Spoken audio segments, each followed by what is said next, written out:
Halo, Assalamualaikum warahmatullahi wabarakatuh. Selamat datang di channel YouTube Serba Serbi CPNS.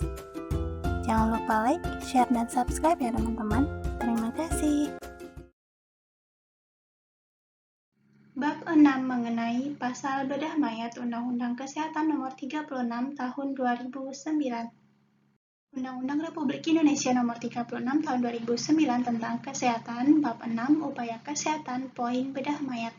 Pasal 117, seseorang dinyatakan mati apabila fungsi sistem jantung sirkulasi dan sistem pernapasan terbukti telah berhenti secara permanen, atau apabila kematian batang otak telah dapat dibuktikan.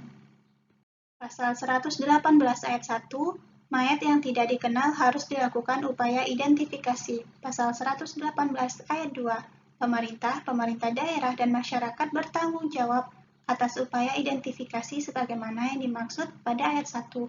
Pasal 118 ayat 3, ketentuan lebih lanjut mengenai upaya identifikasi mayat sebagaimana dimaksud pada ayat 1 diatur dengan peraturan menteri. Pasal 119 ayat 1 untuk kepentingan penelitian dan pengembangan pelayanan kesehatan dapat dilakukan bedah mayat klinis di rumah sakit. Pasal 119 ayat 2, bedah mayat klinis sebagaimana dimaksud pada ayat 1 ditujukan untuk menegakkan diagnosis dan atau menyimpulkan penyebab kematian. Pasal 119 ayat 3, bedah mayat klinis sebagaimana dimaksud pada ayat 1 dilakukan atas persetujuan tertulis pasien semasa hidupnya atau persetujuan tertulis keluarga terdekat pasien.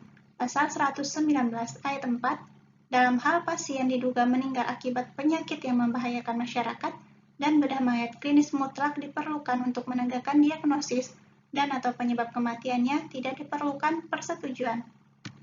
Pasal 120 ayat 1 untuk kepentingan pendidikan di bidang ilmu kedokteran dan biomedik dapat dilakukan bedah mayat anatomis di rumah sakit pendidikan atau institusi pendidikan kedokteran.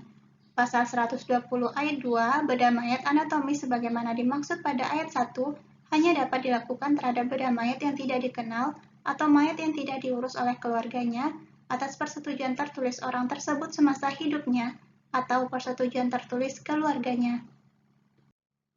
Pasal 120 ayat 3, mayat sebagaimana dimaksud pada ayat 2 harus telah diawetkan, dipublikasikan untuk dicarikan keluarganya, dan disimpan sekurang-kurangnya 1 bulan sejak kematiannya.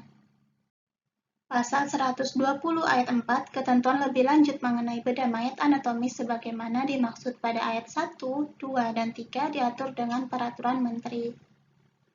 Pasal 121 ayat 1, bedah mayat klinis dan bedah mayat anatomis hanya dapat dilakukan oleh dokter sesuai dengan keahlian dan kewenangannya. Pasal 121 ayat 2, dalam hal pada saat melakukan bedah mayat klinis dan bedah mayat anatomis ditemukan adanya dugaan tindak pidana, tenaga kesehatan wajib melaporkan kepada penyidik sesuai dengan peraturan perundang-undangan.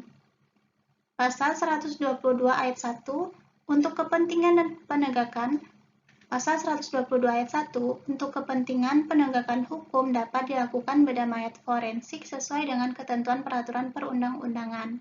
Pasal 122 ayat 2, bedah mayat forensik sebagaimana dimaksud pada ayat 1 dilakukan oleh dokter ahli forensik atau oleh dokter lain apabila tidak ada dokter ahli forensik dan perujukan ke tempat yang ada dokter ahli forensiknya tidak dimungkinkan. Pasal 122 ayat 3, pemerintah dan pemerintah daerah bertanggung jawab atas tersedianya pelayanan bedah mayat forensik di wilayahnya. Pasal 122 ayat 4, ketentuan lebih lanjut mengenai pelaksanaan bedah mayat forensik diatur dengan peraturan menteri. Pasal 123 ayat 1, pada tubuh yang telah terbukti mati batang otak dapat dilakukan tindakan pemanfaatan organ sebagai donor untuk kepentingan transplantasi organ. Pasal 123 ayat 2, tindakan pemanfaatan organ donor sebagaimana dimaksud pada ayat 1 harus memenuhi ketentuan peraturan perundang-undangan. Pasal 123 ayat 3, ketentuan lebih lanjut mengenai penentuan kematian dan pemanfaatan organ donor sebagaimana dimaksud pada ayat 1 dan 2 diatur dengan peraturan menteri. Pasal 124, tindakan bedah mayat oleh tenaga kesehatan harus dilakukan sesuai dengan norma agama, norma kesusilaan dan etika profesi. Pasal 125, Biaya pemeriksaan kesehatan terhadap korban tindak pidana dan/atau pemeriksaan mayat untuk kepentingan hukum ditanggung oleh pemerintah melalui APBN dan APBD.